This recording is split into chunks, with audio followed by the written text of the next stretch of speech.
В эфире программа «7 дней плюс». Здравствуйте. Сегодня у нас в гостях оперный певец, солист Татарского государственного театра оперы и балета имени Мусы Джалиля, заслуженный артист Республики Татарстан Артур Исламов. Артур, здравствуйте. Здравствуйте. Мы рады вас приветствовать. На самом деле этот список мы можем продолжать бесконечно. Я думаю, что вам подвластны любые жанры. Кроме того, вы еще и сочиняете свою музыку, вы автор песен. Но все-таки оперное искусство, оно первостепенно, верно? Для меня первостепенно, в первую очередь, сама красивая музыка. Та музыка, которую я чувствую, которую я пою, которую я слушаю, которую я сочиняю. Нельзя сказать, что какой-то жанр определенно важнее для меня, так как в каждом жанре есть определенный шарм, определенный вкус музыки. И что нам дает музыка в первую очередь? Это эмоции, какие-то эмоции. Чем разнообразнее музыка, тем больше эмоций мы получаем. Вы из Актаныша. Я читала в вашем интервью, что в детстве вам даже в голову бы не пришло, что вы станете оперным певцом. Вы были далеки от этого. Все верно. Тем более, что это сельский район, а в сельской местности не совсем, скажем так, слушают оперу. Как ваше становление музыкальное случилось в детстве? Путь к музыке, он с чего начался? Вообще я полюбил музыку с детства, естественно. Я рос в музыкальной семье. Мои родители очень музыкально одаренные люди. И они прекрасно поют и часто выезжали с концертами. Да. Поэтому в нашей семье всегда творила такая музыкальная, творческая, такая теплая атмосфера. И звучала всегда татарская музыка. И надо сказать, вот эта любовь к музыке мне передалось на генетическом уровне, я считаю. Да, она, получается, у вас в крови уже? Да, это у меня в крови. А началось-то все с чего? Началось как раз-таки с татарских песен. С баяна, так? Это народные песни, которые исполняли мои родители. Это те песни, которые исполняли наши предки, наши деды. И вот все началось с этого. Потом я узнал, что существует другая музыка на других языках, что существует музыка инструментальная. Вот это бескрайнее разнообразие музыки меня очень заинтересовало. И я начал себя практиковать в этом. То есть, получается, вы никем другим не могли стать? Или все-таки мечтали о чем-то другом? У меня не было такого, чтобы я вот когда-нибудь сказал: все, хватит, стоп, мне все это надоело. Мне всегда это нравилось. Поэтому, наверное, это произошло само по себе. То, что я вот полюбил музыку и начал практиковать, и вот практикую по сей день. А помните, что вы пели под баян? Это же классика татарской эстрады. Под баян. Татарской песни. Когда я начал сам играть на баяне, а я начал играть где-то в 5-6-летнем возрасте на баяне. Каждую песню, которую я учил, или произведение на баяне, я всегда играл у своей бабушки. Она была первым зрителем? Всегда была. Она всегда уйнавала. Всегда хвалила? Всегда хвалила, да. Что это была за песня? Помните? Разные татарские песни, которые, естественно, учила моя мама. Она знает кучу этих песен татарских. Вот. Поэтому, естественно, эти песни я запомнил навсегда. Ну, спойте нам. Была такая песня «Сандуаш Кугарщин». Я вот играл на себе баяне, помню. И пели. И пел, да. «Сандуаш Кугарщин, гүлләр үскән күрәмсәң». Вот я запомнил эту песню, потому что мы с мамой прям так усердно учили. Но если по ступеням все-таки разобрать, вы учились в музыкальной школе, так ведь? Да, все верно. Играли на баяне. Музыкальная школа, я поступил в музыкальную школу по классу баяна, закончил. У вас был замечательный учитель, Джон Мусин. У меня, да, это правда. Может быть, он как-то вас привел к классической музыке? Джон Ахмедович Мусин – это мой первый педагог. Замечательный человек, замечательный певец. как раз он приобщил и меня познакомил, подготовил именно к профессиональной вокальной музыке. Помню первые занятия, когда мы с ним только начинали, когда пришли на первое занятие. Это была юность, естественно, я не маленький ребенок уже тогда, но для нас, для детей, которых никогда не занимались профессиональным вокалом, когда он давал вот эти вот распевки для голоса, там, для нас, для детей, это было жутко, дико смешно. Это было очень смешно, мы смеялись, как бы пришли петь серьезные песни, а он нас заставляет, скажем так, дурачиться или корчить рожи там. Казалось вам, да? Казалось бы, мы же пришли петь. Это вначале было очень смешно, потом мы же еще тогда не знали, что это определенный тренинг для голоса перед пением, что это необходимые вещи. Потом, естественно, привыкли к этому. Помню свой первый классический романс, это был Яхин «Белый парус», романс называется. И вот так вот потихонечку Дальше уже было Казанское музыкальное училище, консерватория. Все верно, да. Если я не ошибаюсь, на 3-м курсе консерватории вы стали солистом вот этого самого Государственного татарского театра оперы и балета имени Мусы Джалиля. Вам было всего 22 года? Наверное, где-то тогда. Это был 2010 год. Если это был 2010 год, да, где-то так. Вы совсем молодой, 22 года, и уже солист такого театра. Как вы восприняли это приглашение? Как вам работалось вначале? Меня взяли в труппу стажером. Такое случается не часто. Но, видимо, увидели во мне какой-то потенциал. Вот. Сначала были, естественно, какие-то мелкие партии. С каждым годом прибавлялись партии, прибавлялась нагрузка, голос рос. И в данный момент уже исполняем серьезные главные партии. Да, сейчас у вас очень много партий. Все верно, да. А есть какая-то роль, к которой вы пока еще только идете, стремитесь? Хотите ее получить, но пока еще нет? Очень много ролей, которые я еще не исполнил. Это такие роли, заглавные партии, которые написаны именно для баритона. Это в основном оперы Джузеппе Верди, типа «Риголетто», «Набуко», там «Симон Бокканегро» и так далее. Сейчас я вот чувствую, что я готов уже, и хочется, главное, это делать. Да и главное, еще желание, потому что это огромный труд, и это безумно сложно. Вот я так. хочу вернуться, чуть-чуть опять-таки в молодость. 2012 год вы участвовали в конкурсе в Праге, да, это конкурс молодых оперных исполнителей, получили 2-ю премию. Вы знаете, что меня удивило, что вы выступали с произведением татарского композитора, что вы пели на татарском языке.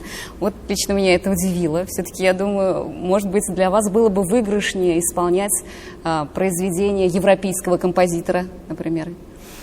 Что это было? Это было ваше желание, чтобы слушатель европейский услышал и узнал, что у нас есть вот такие композиторы, что у нас есть такие произведения? Считаете ли вы, что они достойны сцены мировой? Это была ария Хайдара из оперы «Намус» Назиба Джиганова.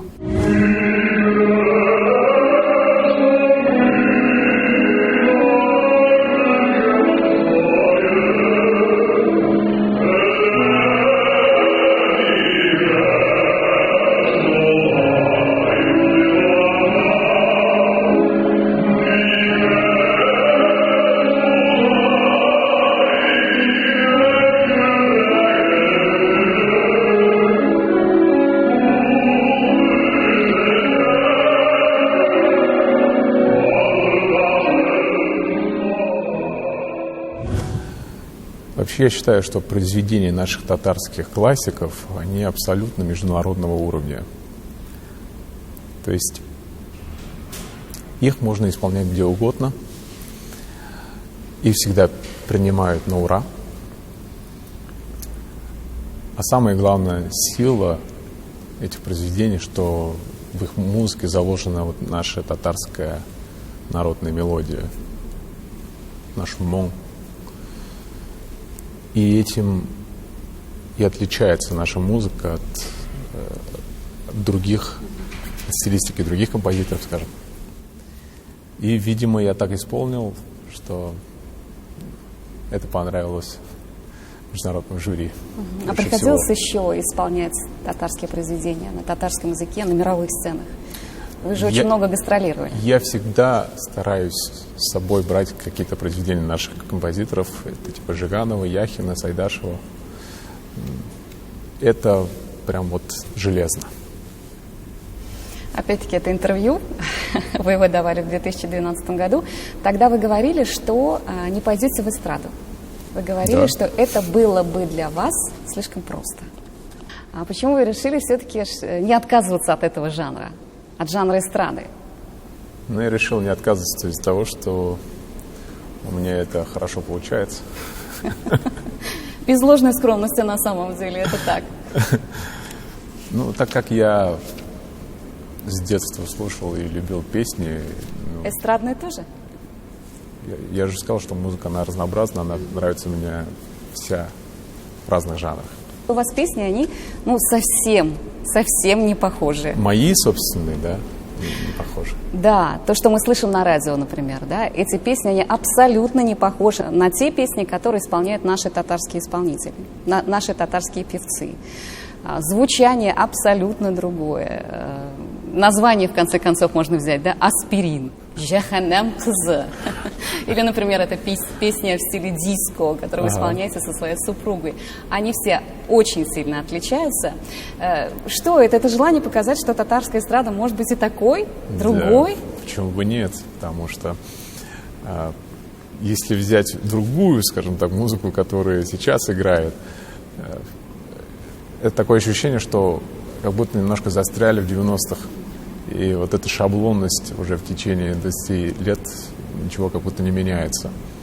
А это меня не устраивает. Мне всегда нужно что-то новое хочется преподнести в свою музыку.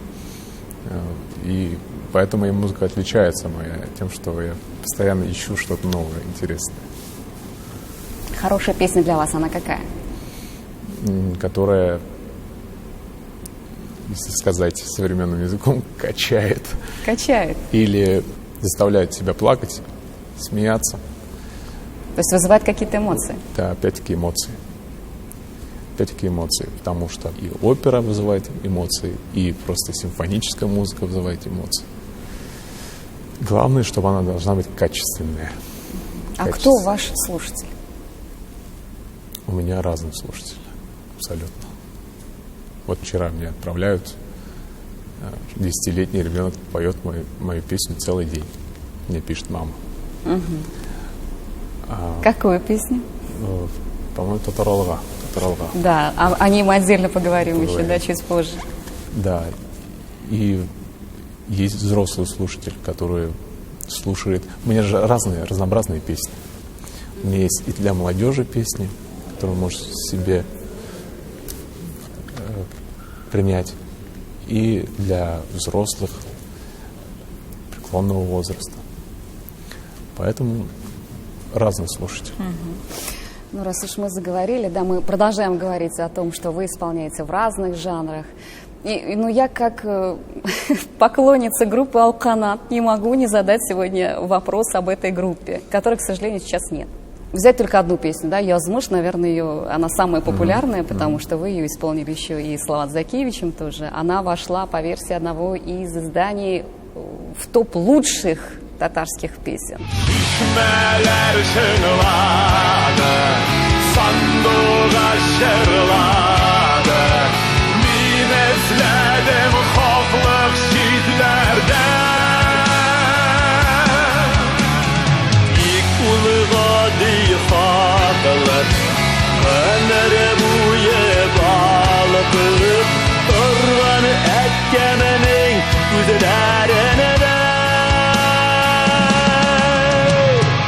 Aylar gayipse de ömere yaz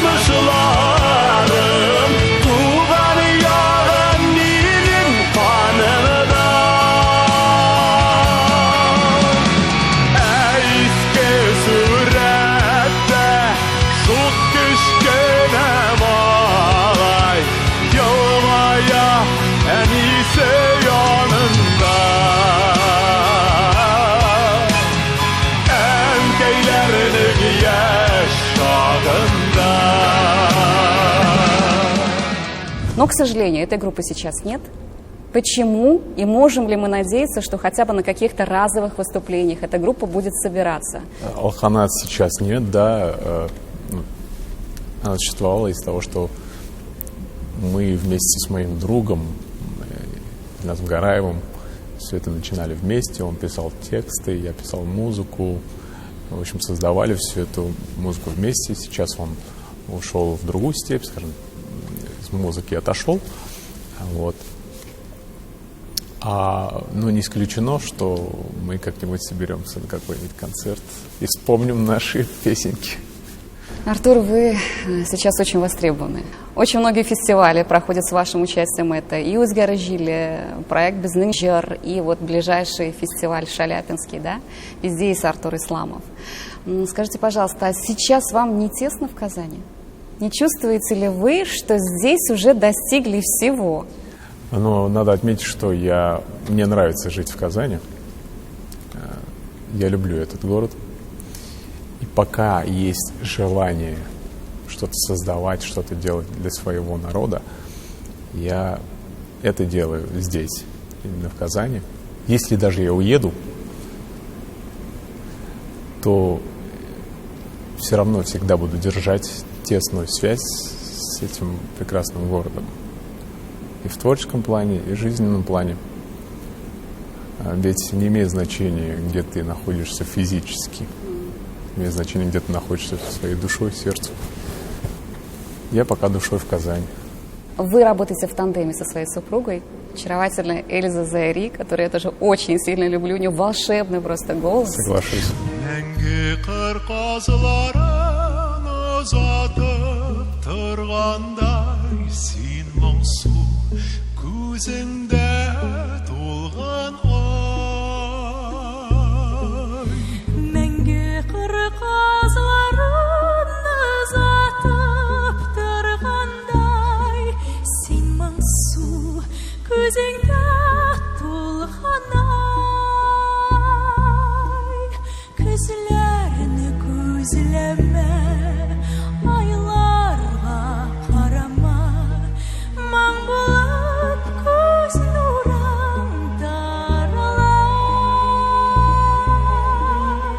Gözlerini gözleme, aylarga qarama, мың болып көз нұрың тарала. Я, во-первых, тоже большой поклонник ее голоса. Это видно. Очень люблю ее голос. Так сложилось, что мы чувствуем музыку тоже одинаково и чувствуем друг друга на сцене на 200%. И, безусловно, она всегда поддерживает, всегда помогает. И я чувствую вот эту опору. То, что она болеет за меня, я за нее. Создается такое впечатление, что есть сейчас некий пласт молодых творческих людей.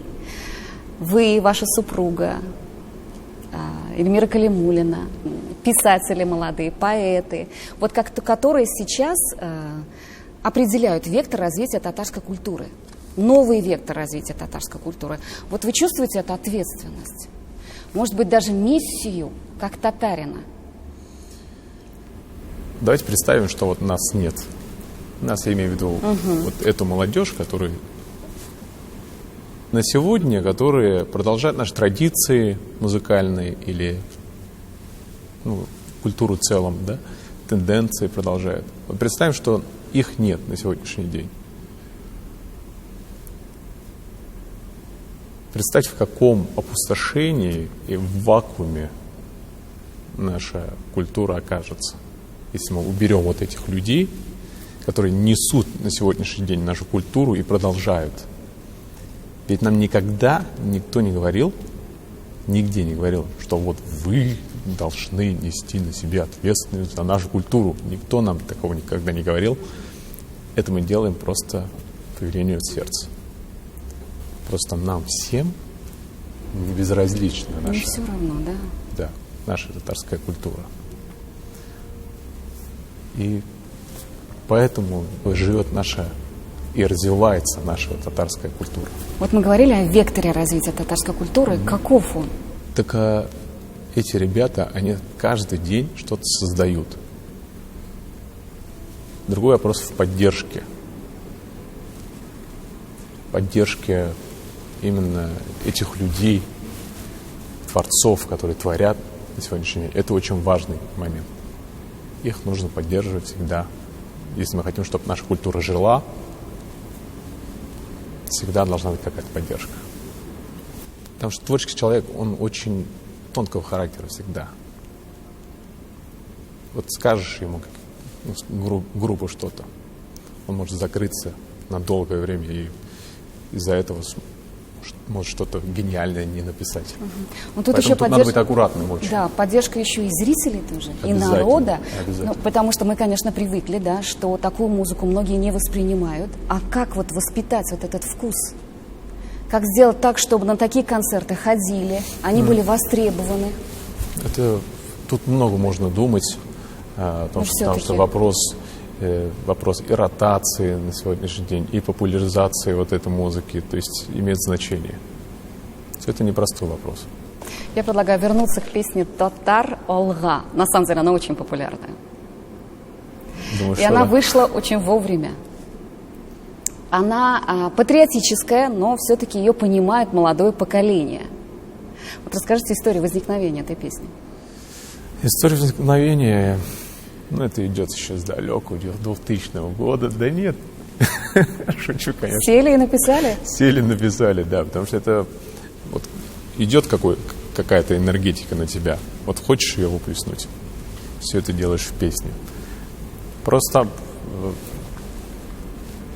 мы хотели написать песню. Мы это кто, простите? Мы, я имею в виду, с автором текста, с Булатом Ибрагимовым. Хотели написать и посвятить эту песню нашему великому татарскому народу. Просто таких песен такого характера очень мало в нашем песенном искусстве. И в один прекрасный день я предложил Булату написать такую песню. Получилось, что получилось. Получилась эта песня, а как вы считаете, какой посыл у нее? Какие чувства хотели разбудить? Вообще я всегда нахожусь сейчас в творчестве.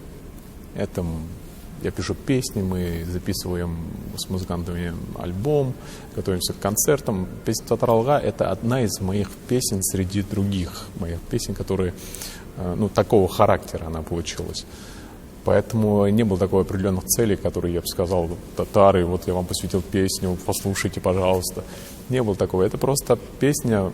Мы хотели, я хочу, по крайней мере, чтобы, слушая эту песню, наш дорогой слушатель всегда помнил свои истоки и свои корни. Поэтому... Но все-таки что вы хотели разбудить в сердце? Разбудить в сердце, вот я говорю, что мы дети великого татарского народа. А вы получаете отклики? Получилось? Учитывая то, что каждый день мне отправляют видео, как слушают эту песню люди разного возраста, я думаю, что она нашла свое место в сердцах. Я думаю, что стоит ее сейчас услышать, Артур. Татарлар алда булырга тиеш. Шуның өчен караңгы төсләрне тарата, уфукта кызарып таң ата, йоклама татарым, сагына ватаның. Су йөрәк безнең тәндә, шиксез куәт безнең җанда, тарихара безнең канда, Татарга алга алга.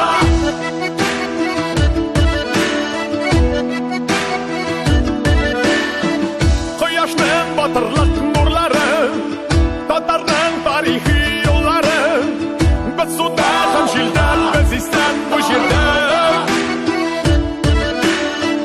Без монда шитугы бу җирдә, әлемең тибрәлсен күкләрдә, шакырак киләчәк татарым тарайда.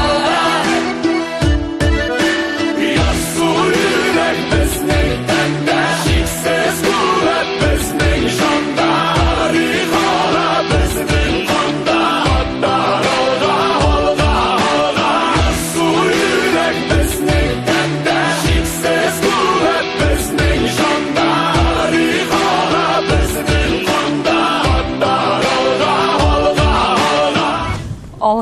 И только Алга, вместе. Бартик, алга. Спасибо огромное, Артур. Я напомню, сегодня у нас в гостях был оперный певец, солист Государственного театра оперы и балета имени Мусы Джалиля, заслуженный артист Республики Татарстан Артур Исламов. Спасибо вам. Это была программа «7 дней плюс». До встречи.